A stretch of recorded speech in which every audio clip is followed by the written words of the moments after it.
Okay, perfect. Okay, all the recordings are into the YouTube live stream.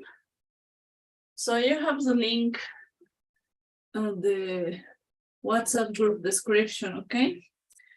But if there's any trouble while catching or getting into the videos, please let me know to correct it, okay? That's why we always have to go to make the live stream. Okay, let's wait 2 minutes more, I think. There is just one opinion, yeah. And then we start. Let me start with this list. Okay.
Okay, let me see. Can you watch my screen? Yes, teacher. Yes. Okay, perfect. Thank you. So let's get wider. And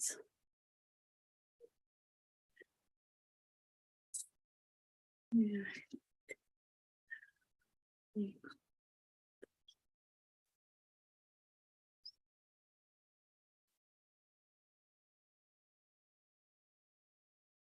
Okay, thanks for being on time, everybody.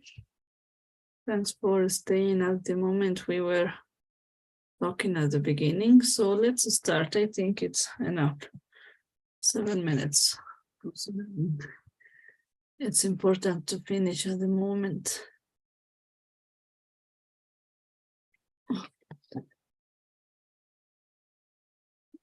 Okay. Well, we have in the 6th presentation, yes, of this course.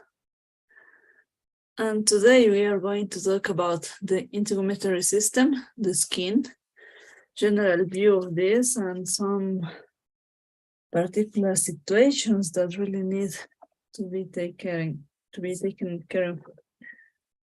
The situations that we need to take in count. We're going to talk specifically about the eye, and as a plus about ears, and infections, general view, of course, about everything, okay? Let's go. Well, the integumentary system, of course, we all know the skin is the biggest organ and one of the most important in order to get protected, right? We have this anatomical review, these landmarks, everything in English at this moment. So let's stop in this slide in order to consider the terms. Check the details and please self-study. I have two other bags, the red bag and the blue bag, but don't worry about it, it's the same job. Take anatomical references as homework, as checking at home, okay? We have two different diagrams. The skin layers or both hairy and hairless skin, the difference between them. Check the details. Thick skin, the hairless, and thin skin, hairy. So considering this, check, evaluate, practice. We are going to use the same diagrams in the final test. We have the structures of the fingernails and toenails. For taking in account that there are important parts of the integumentary system. So check this, practice on this. And now I have our used chart. The overview of structures, combining forms and functions. As a major structure, we have the skin and the related combining forms. We have cutaneo, dermato, dermo. We have the sebaceous glands, seb or sebo. The sweat glands, hydro or hydro, according to the suffix, right? The hair, pili or pillow. Nails, onico, yunguo. Okay. Read the primary functions, catch as much vocabulary as you can. In order to that, we can work on this without any trouble.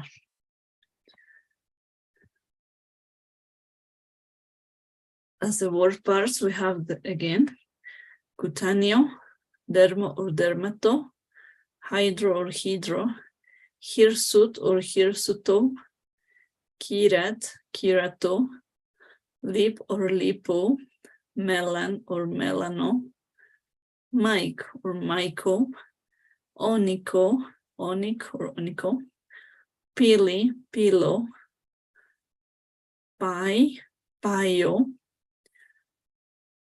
righted, rightido, sib or sibo, urtic, urtico, ser or zero. So let's go with the specific topics. What is a skin lesion?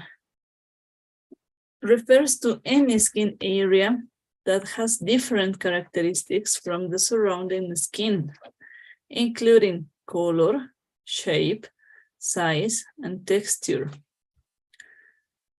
So easy definition. We have this diagram, this chart showing us the primary lesions, all of them to consider and take in count. We have the macule, papule, nodule, tumor, plaque, wheal, vesicle, bulla, pustule, right? As a general first view, they look similar, but of course they are not. Why not? We consider how deep they are into the skin and the characteristics of the lesion as a fact. About secondary lesions, we have scales, crust, fissure, ulcer, scar, atrophy, right? Again, general vocabulary, general words. As doctors, we all know all the meanings of this. So let's try to work on this chart. Very important, because this is one chart that I'm used to prepare to the final test. Taking vocabulary, taking common words, I don't know. Please study all of the charts when we have the common word, the medical term, and the features, the details that we are explaining, what kind of situation we are talking about. Patients can tell us as a common word, a spot, referring about a macule or a papule. Of course, a macule and not raised above the surface of the skin, or a papule raised above the surface of the skin. You can say they are opposite. They have the same name, the same way to be defined by the patient. It's our job to define which one really is the macula or a papule. We have the lump. The lump is a nodule, a large papule, easy. We have the small blister, a vesicle filled with fluid. We have the blister, that is the bulla, a large vesicle. The size is defined according to the millimeters or centimeters it has. A small blister is around half centimeters, 0.15 millimeters, as a size to consider the difference between the small blister and the blister as a fact, okay?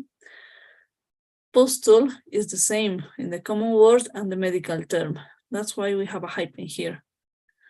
They can, according to the context, to the patient, how they recognize these lesions, they can tell us that there's a spot, there's a blister, but as a fact, it's a pustule because it has pus inside. We said it's a pustule, we know the characteristics of pus, so let's consider this. They said scab or crust. It's dried blood or any other substance on the surface of the skin. The scales, the same scales, a thin layer epidermis separated from the skin. We all know about it. That kind of lesions.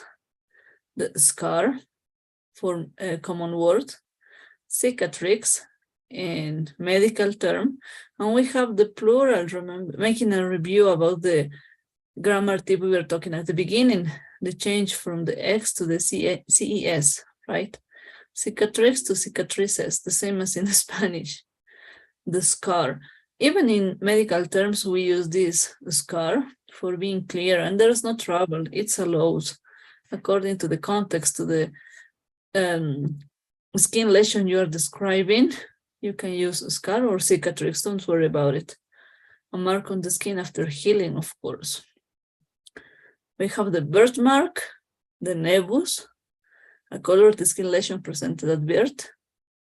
We have a mole, fleshy nevus, raised brown nevus, of course. We have the wart, the verruca. Look, this is completely different, right? A nodule produced by HPV. We have the boil, the furuncle. The ones who had the chance to work with furuncles know that it's not a nice skin lesion, a large pustule or skin abscess, okay? Of course, with pain in the furuncle. Note, the liquid often yellow formed as a result of infection is pus. We all know about it. If a lesion is pustular, it is filled with pus. Of course, we know this. We know about this, meaning the situation. Consider this, take care on this chart, practice on them. About human skin conditions, I send this chart because I like it too much. They are nice diagrams to remember. We have the acne, urticaria, pityriasis, bruise, eczema, lichen planus, psoriasis, hives. Okay. Going ahead, we have more skin lesions. Burrow, comedon, again, macule, papilloma, papule, petechia and purpura, plaque, pustule again, skull again, telangiectasia again. Telangiectasia is new, okay, the vesicle again, and the wheel again. More skin lesions. The bulla, you have here the size, measure than 1 centimeter. The macule, the nodule, the patch, papule, you can see less than 0.15 centimeters. The plaque, the pustule again, the vesicle, used very common in chickenpox, right? The wheel, skull, crust, fissure, excoriation, erosion, lichenification, scar. Check, you have some details from every slide. Some of them are failed from the website. I'm sorry, I'm trying to correct this. If I cannot, well, let's make a search about it. We have this diagram showing us the morphology of the undifferentiated rash. According to that, following the questions yes or no in this diagram, we can get an idea what is going wrong. So we have details just as an information. It's not for memorizing or something like that, just for taking in account, because I think it's going to be useful. Okay. Let's talk about rashes. A single skin lesion can be regular or irregular in shape. Let's take it in account. When there are multiple lesions, especially macules or papules, the result is a rash or spots in the common language. For example, the rash of an infectious disease such as rubella, and a rash is said to erupt or to break out. Erupt or break out are the common terms that patients use to describe how the rash began, okay? We have this example. My little boy has broken out in spots all over his body. Or on the other hand, my little boy has broken out in a rash all over his body. Or my little boy has erupted in rash all over his body. So taking account of the ways we can combine these terms. And don't forget, spots or inner rash are the most common, and the erupt or breakout, the most common ways to express these situations. Well, the following features of skin lesions are usually noted. We as doctors look for this. We look about location, shape, size, color, and type. And according to this, we can decide which kind of situation we are treating. We have some, well, this slide is just for information to show us the typical distribution of papular squamous eruption in children. Atopic dermatitis, we have seborrheic dermatitis, and we have scabies, right? Common situations in kids, so let's take into account just an information, take as much vocabulary as you can from this. For rash, we also have to note the distribution and the grouping. About the distribution, the widespread or on many parts of the body, or localized, one part only, like this. Here, these skin lesions are spread, right? We have the grouping, like scattered, more or less evenly spread out, or in clusters, small groups, right? So taking this into account, we can compare from this diagram and consider which one is according to the context. Just for making a comparison and taking vocabulary, I'm sending this slide. We have eczema and normal skin, comparing the situation and how the eczema begins, considering the penetration of allergens.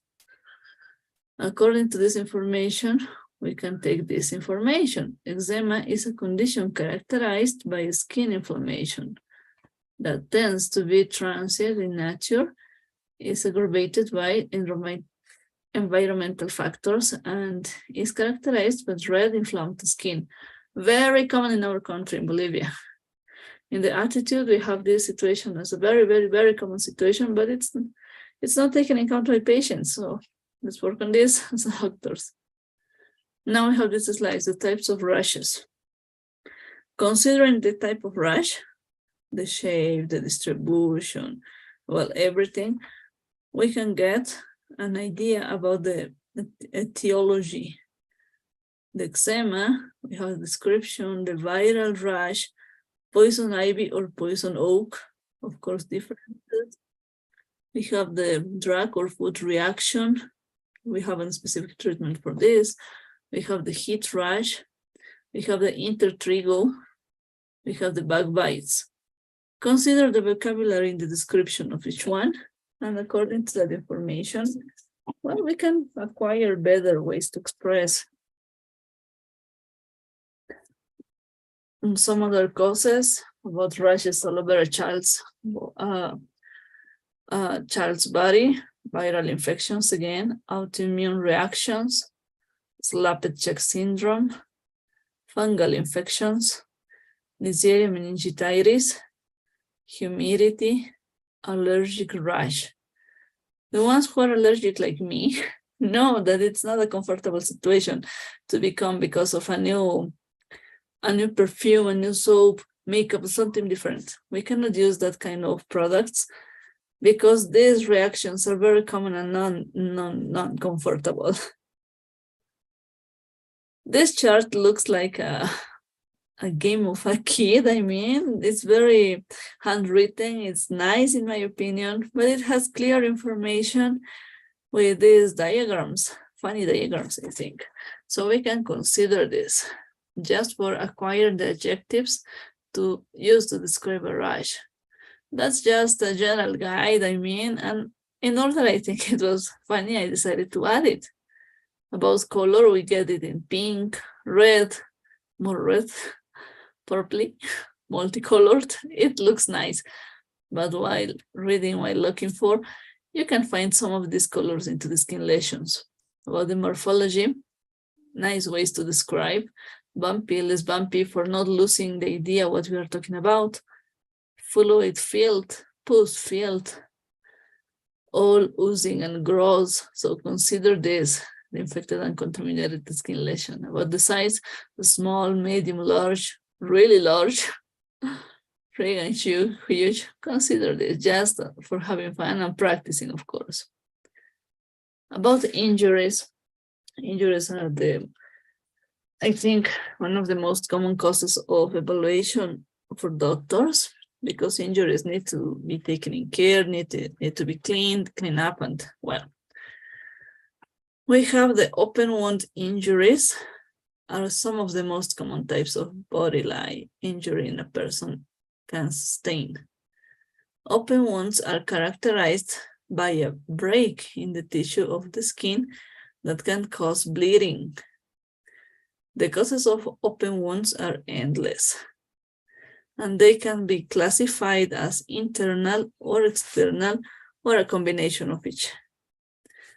We have the amputation, we have the avulsion, we have the crash injury, we have the puncture, abrasion, laceration as a general example. Types of wounds. Let's consider this.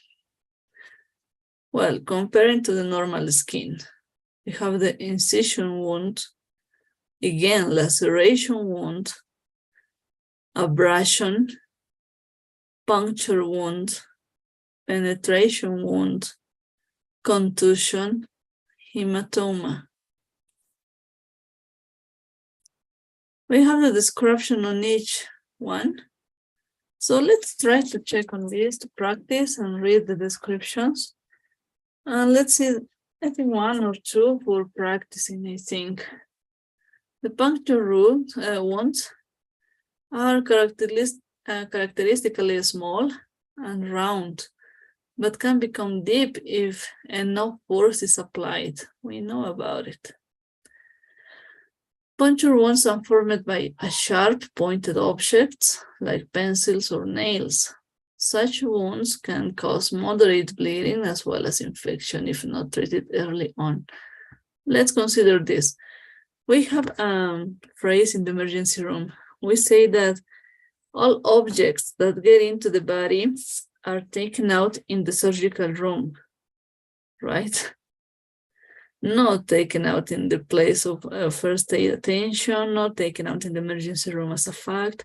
It has to be into the surgical room because there we have all the material, all the devices to control the bleeding, to make correct control and avoid any risk. And the skin, it doesn't look like such a big trouble, but what happens if it's in the abdomen, for example, or maybe in thorax or surrounding the cardiac area? We have to consider this. Every object that gets into the patient, into the body's patient, gets out or is taken out in the surgical room. It's very, very nice way to say that. Laceration wounds are made by a jagged, irregular tearing of the skin that can be caused by a number of sharp or blunt objects like knives or other sharp tools. So consider this as a definition and a description of how it's done. Moreover, we have the ulcers and the abrasions. The abrasions here, ulcers here. Abrasions are marked by the scraping away of the skin, commonly caused by road rash or rock burns. Very common while being kids and having fun running or playing with our friends. We all had an abrasion. It's not a secret that, and it's not possible that somebody is without this skin lesion. About ulcers, are surface wounds that develop when skin tissue decomposes in the presence of skin sores.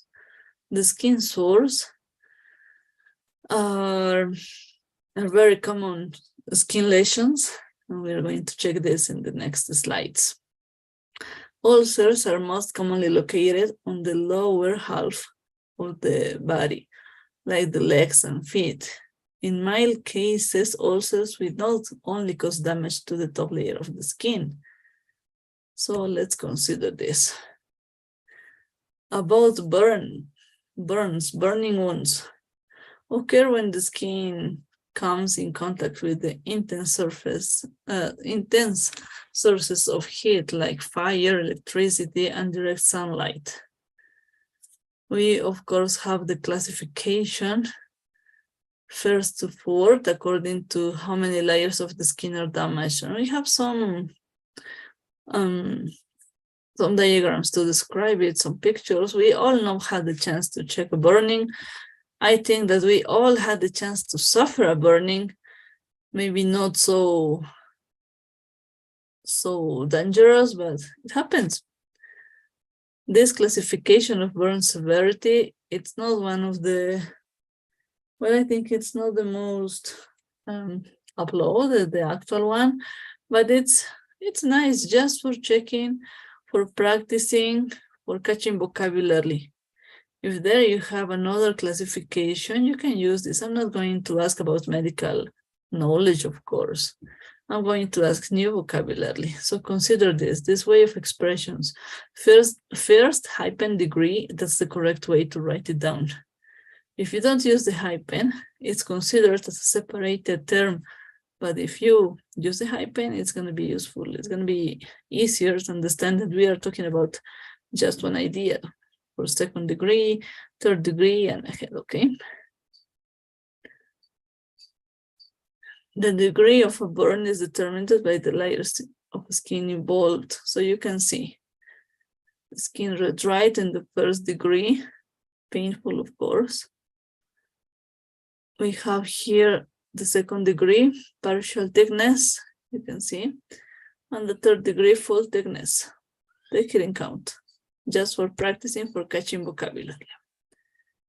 And we have this extract from a medical book when we get these descriptions. In blackened words, we have the specific vocabulary we have to acquire. We have the new words, the new expressions we must, I think, memorize.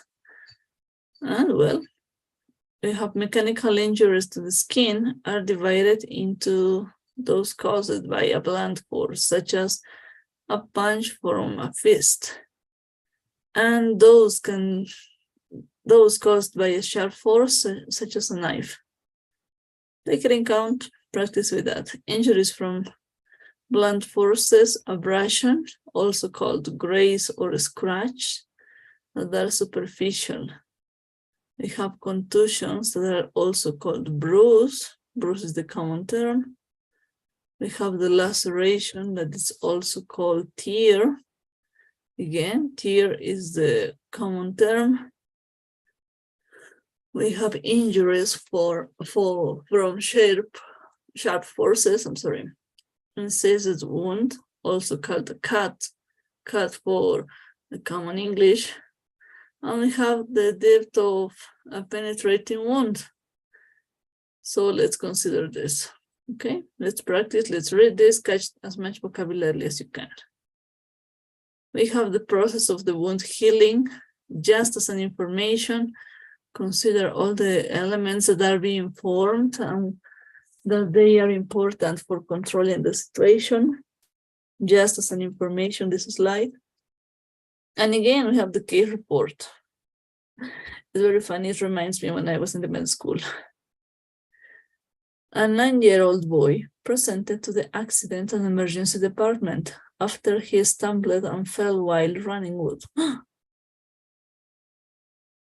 Hi.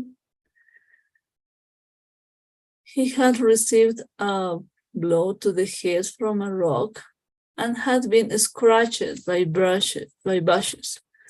On examination, this is one of the most important part. A vertical laceration 1 centimeter long was noted on the bridge of his nose, just right of the midline. There were a number of superficial scratches on the right side of his forehead. His right upper lid was mildly contused. So you can see in black and words the specific expressions we use. And as we were talking in the workshops with almost all the students, everything in past, everything described in order, and we are describing the skin lesions from the top to from head to toe, we can say as expression, right? Talking about sores, we have to consider that this is a popular term for many different types of skin lesions, especially infected lesions. Sore could be a synonym of an ulcer, okay? So when an ulcer becomes infected, it becomes sore, changes the term. A pressure sore is a skin ulcer caused by pressure. For example, depression of lying in bed for long periods. We all know about it. They are also known as bed sore or decubitus ulcer. Take into account, you have to use properly vocabulary, and sore is actually allowed, or sore because it's an infected skin lesion, an infected ulcer, and we have to consider that it really needs treatment. We have a cold sore, is a lesion caused by herpes simplex. So you can see the cold sore is that, not rash, that vesicles that can appear next to the mouth that are usually filled with white fluid or non-color fluid, and it's scratchy, okay? It's painful. The herpes simplex, lots of people have this situation. That is a cold sore. A bed sore, this is one example, perfect example of a bed sore. Actually, this picture is from one of my patients. So we have now our chart, the pathologies of the integumentary system. Again, a general view. Read all of this, and about the question in pronunciation, we can work on this tomorrow, okay? We have the sebaceous glands, the sweat glands, the hair, nails, skin pigmentation,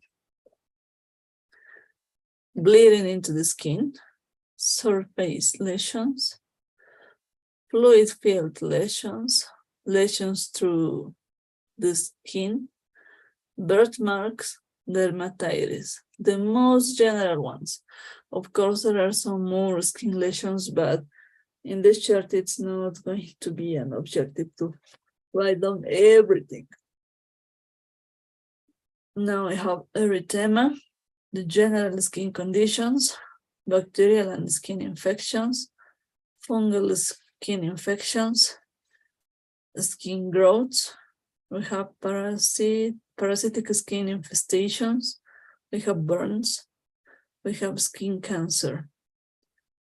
Please consider this, take this information as a useful one. Abbreviations, of course, we have in this system very common ones, the most common in this chart at the moment. So practice on this. Just take the most important that you consider that are common. So don't worry about it. It's not necessary to memorize all of them, because we don't use all of them all the time, right? And now let's talk about the special senses. The eyes and ears. Of course, well treated, well cared around the world through our history. Again, an anatomical review, in this case of the eye. We have them. Major extractors and the index and eyeball, superficial view. We have the cross-section of the eye, the extractors of the eyeball, the same as in Spanish, of course. Everything in English at this point. Don't worry about any other idiom here. Again, we have the anterior and the posterior segments, just for taking the difference and practicing this anatomical review. Okay, we have the flow of aqueous humor in the anterior segment of the eye, because we know why it's important. Considering the glaucoma, we must remind these anatomical structures and diagrams. We have the muscles that move the eye, just for remembering. And now we have the anatomical review of the ear. First of all, we have this external view and the internal, again, a cross section, right? Considering all the structures from the external, medium, and inner ear. Practice on this, check on this. We have the normal tympanic membrane, take the anatomical landmarks. Now we have this complete system for our coordination, right? Okay. Let's go to watch the overview of structures combining forms and functions. As a major structures, we have the eyes, and in the related combining forms, we have opti, opto, optico, ophthalmo. About the iris, iri, iro, irido, irito. About the lens, phac or phaco, again, phac or phaco. About the retina, retin or retino. About the lacrimal apparatus, dacryocystato, lacrim or lacrimo. About the ears, acus, acusto, audi, audio, audito, auto. The other ear, pin or pini, middle ear, mirroring or miringo or tympano. The inner ear, labyrinth, labyrintho. Okay, going to the word parts. We have the blephar or blepharo, the suffix casis, the word irid or irido, kerat, kerato, miring or miringo, ophthalmo, ophthalm, suffix opia, word root opt, ot, otto, phac or phaco, presby, presbio, retin, retino, sclero, trop, tropo, tympan, tympano. Okay, and now we have this procedure, the examination of the eye. So we know that usually it's developed by a specialist on ophthalmology, or maybe a technician that is prepared for doing this evaluation. We also have that career. We are going to check on this next week in the classes we have. And we look for specific situations. We look for squint, the strabismus, dropping, the upper lid, the ptosis, or oscillation, the eyes nystagmus, right?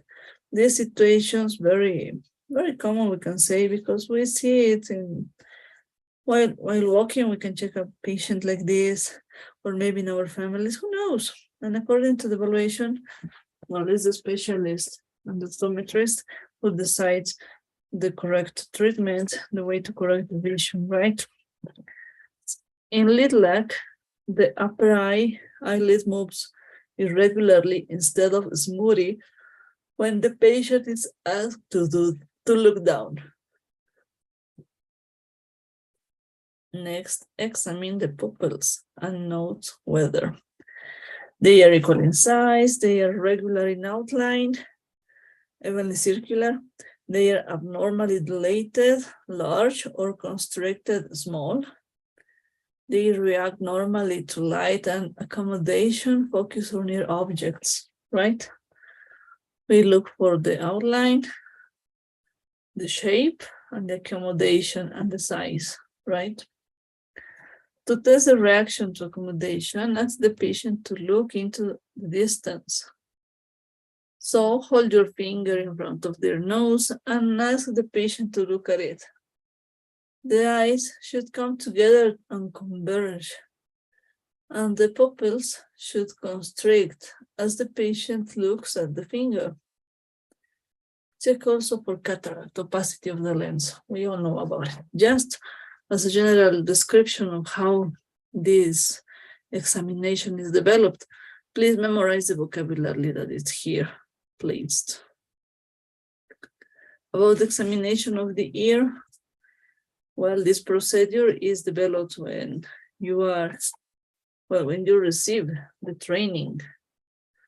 And we check the eardrum. We use the otoscope to see inside the middle ear.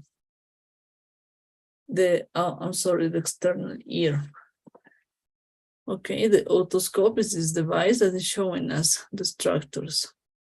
We get into the ear canal and check the inner view, the eardrum, and its characteristics about color, shape, position, if there are any liquids, if there are free fluids, if there are pus, anything like that, right?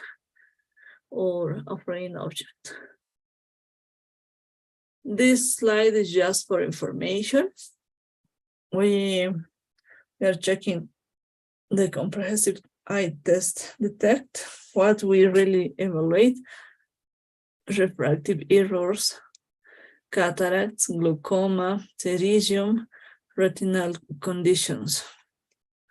And then we have this, what we expect during an eye exam, what we certainly are prepared to have to feel, to be on practice.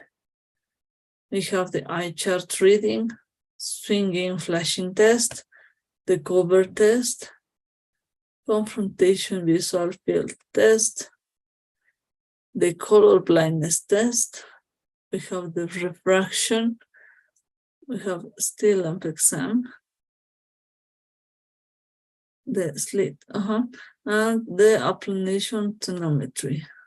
So these 8 activities are expected during the eye evaluation, the eye examination. We have this chart, the hypertensive retinopathy, very important at this moment, very common. And we take in account the hypertensive changes in the retina, and they can be classified from grades 1 to 4, just as information to catch vocabulary, okay?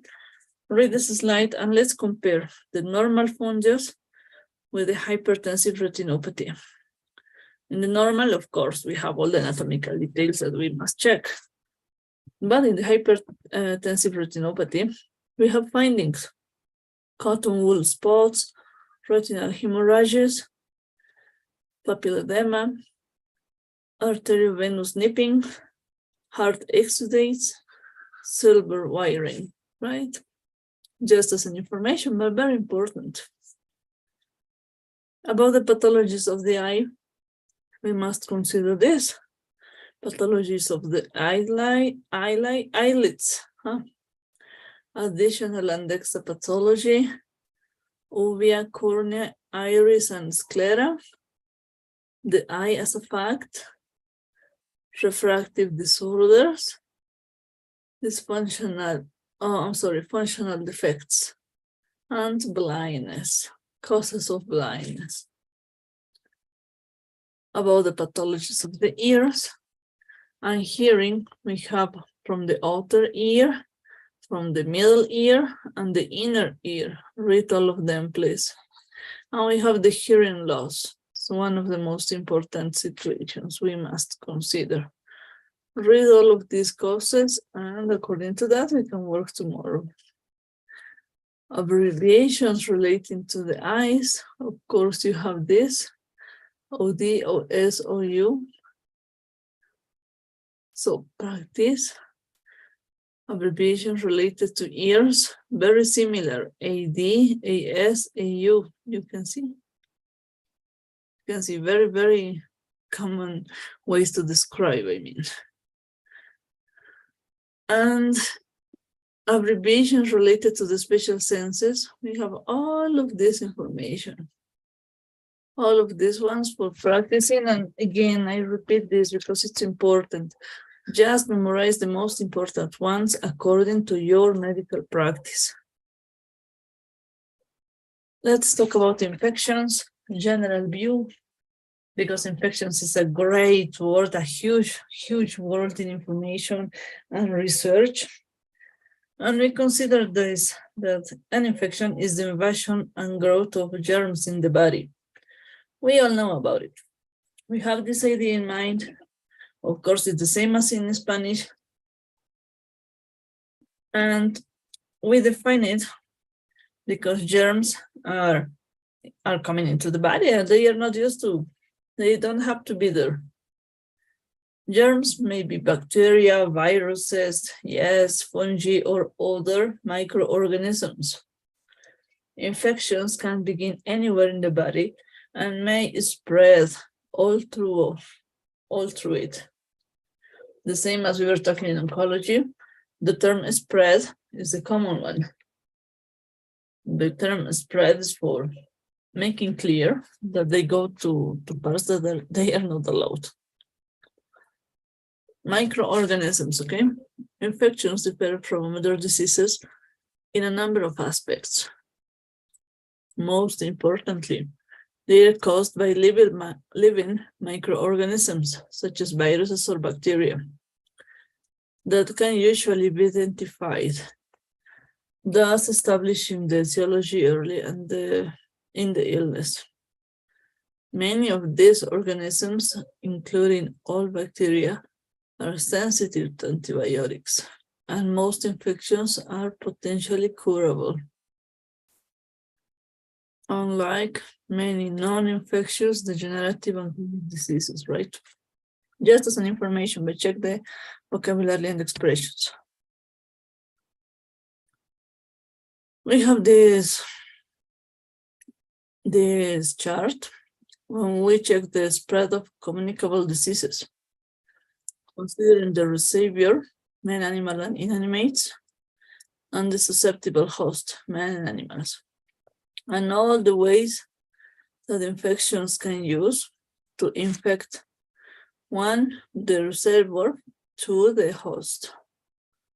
So consider this, practice on this. We have the direct process, the indirect, and they are related to the airborne, vehicle, vector, inanimate, intermediate host, right? Communicability is another factor which differentiates infectious from non-infectious diseases. They can go to the host, to the victim, to the host, to the new host.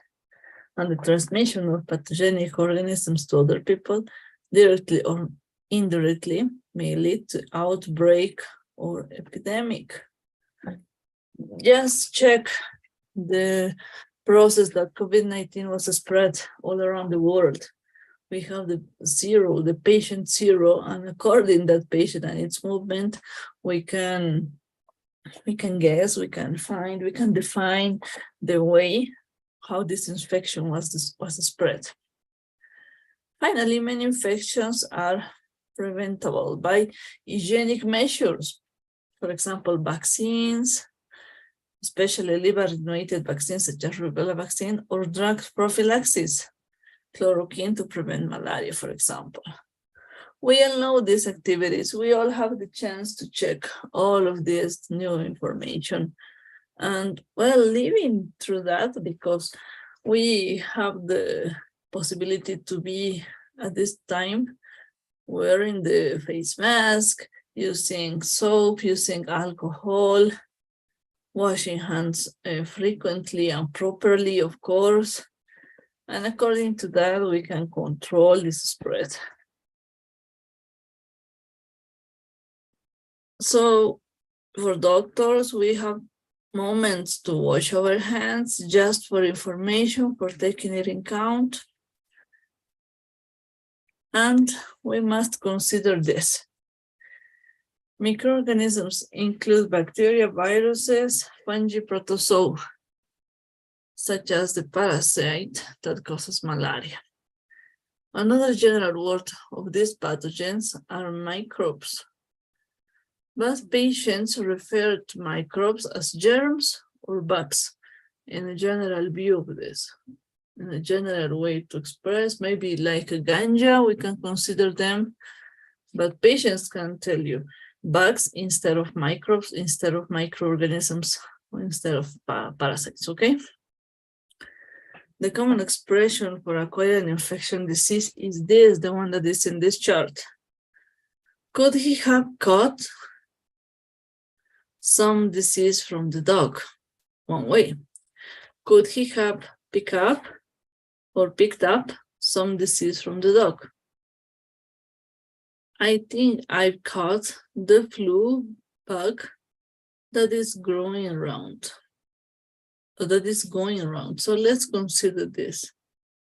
Let's practice on these expressions, memorize, if it's necessary, these verbs in order to talk properly in the correct situation, right? About fever, again, we have a key report. Well, we have information to remind. And we say, a 24-year-old man presented with a fever, which he had for 3 days. On the 3rd day, he had a severe attack of fever with sweating and rigors. The only past history of relevance was hepatitis 4 years earlier and glandular fever, infection with Epstein-Barr virus. At the age of 18, he had returned from Africa 3 weeks previously. We have some expressions here. We have the meanings in the box that is next to the case report. And well, we have these expressions. Please check all of them, practice on them, and according to that, we can talk more.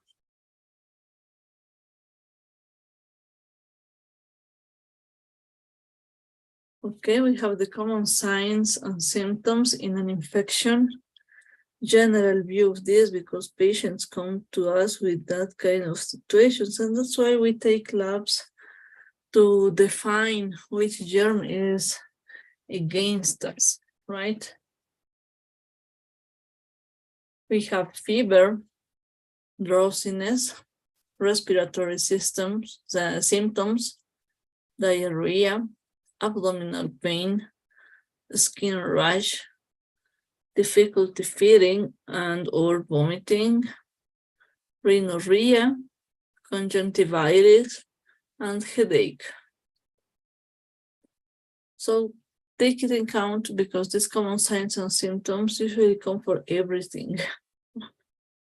Now we have the difference between bacterial and viral infections, just as an information slide.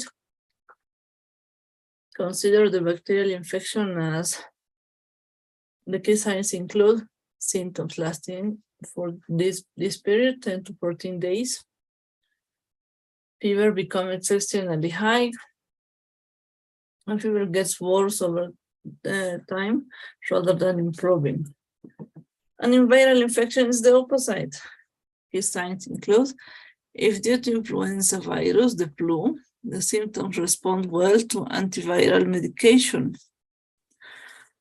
within the first 48 hours.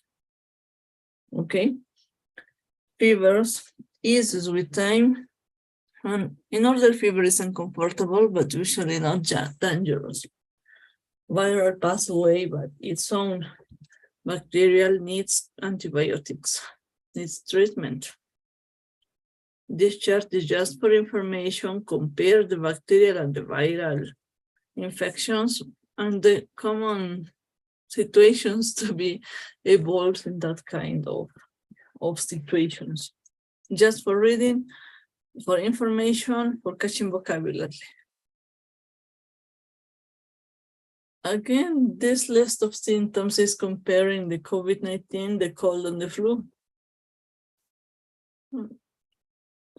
So compare this, take the words that you consider necessary at the moment and practice on. The classic signs of infection and additional signs of infection. Practice on this, specifically medical vocabulary.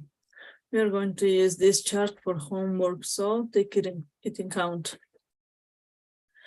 And now sepsis. Sepsis is an extra topic.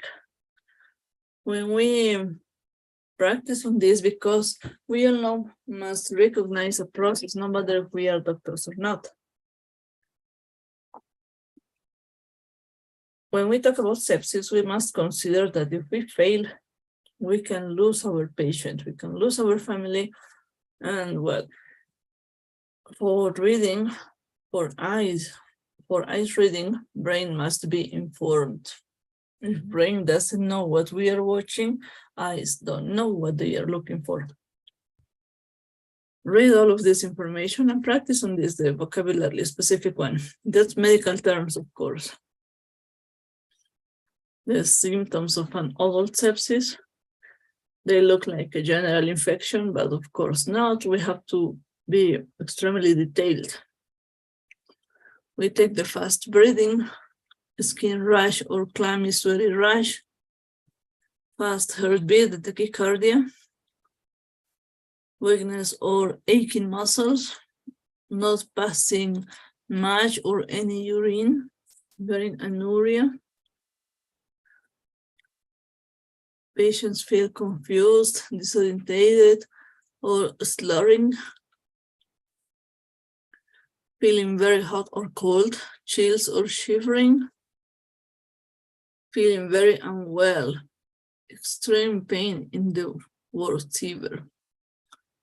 So I think we all have sepsis at the moment with a huge flu, but it's possible to get in control by our body, right?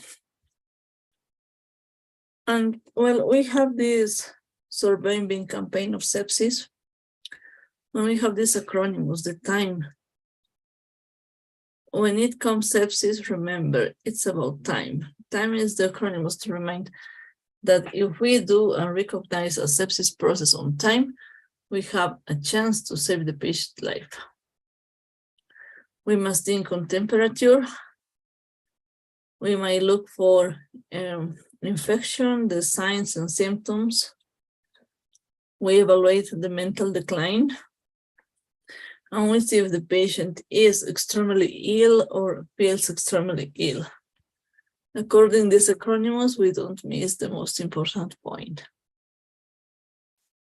The source and spread of an infection, just as an information slide. Check the vocabulary, practice on the words that are in blackened. So let's practice on this. And we have the chain of infection. This chain is just for information, for catching vocabulary and taking the vocabulary we might need. Don't worry about it. I'm not going to ask anything about it. Just take the vocabulary. And that's the expression I was trying to remind. The eyes might look, but it's your brain that sees. We must read, we must practice, we must be as much as informed as we can in order to catch all the information we really need to make the correct diagnosis. Okay. I think there's a lot of new vocabulary again, lots of new words, expressions. In skin lesions, we have lots of medical terms that may look similar, but they are not, of course. Please practice on them. Let me send the pool to take attendance. And yes, it's done. Please, let's fill it. We have 18, 17 students. Perfect. It's a good number. So tomorrow we can talk about questions. Yes, Virginia, okay.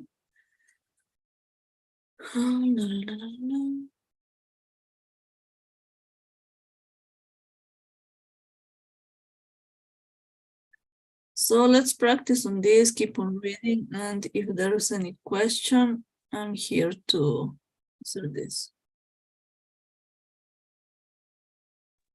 Thank you, teacher. Have a good night. Okay, bye. Have a good night. I'm going to upload the answers of the homework now. Bye. Enough time for the ones who are expecting. Okay, bye. Bye. You're welcome. Bye.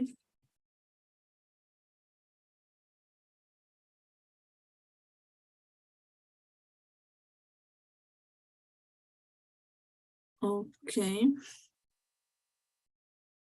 Jamie.